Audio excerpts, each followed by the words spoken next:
सुबह के 9 बजे। और पत्नी ने इतने पति के टुकड़े किए हैं और हर दिन उसे ग्राइंडर में पीसती है सबूत मिटाने के लिए। अरे देवा। दोपहर के 1 बजे। पत्नी ने पति की हत्या कर दी, मुर्गा भात में जहर देकर मौत के घाट उसे उतार दिया।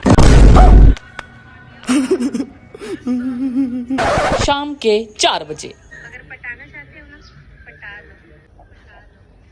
पटाने के लिए कुछ इस लड़की ने अपने पति को इसलिए मरवा दिया क्योंकि वो दिखने में थोड़ा सांवला था और स्मार्ट नहीं था। ये क्या हो गया? ये क्या सुन रहा हूँ मैं? आप क्या करोगे शिवाजी? बेटा तुझे लड़की वाले देखने आ रहे, जल्दी से तैयार होके आ जा।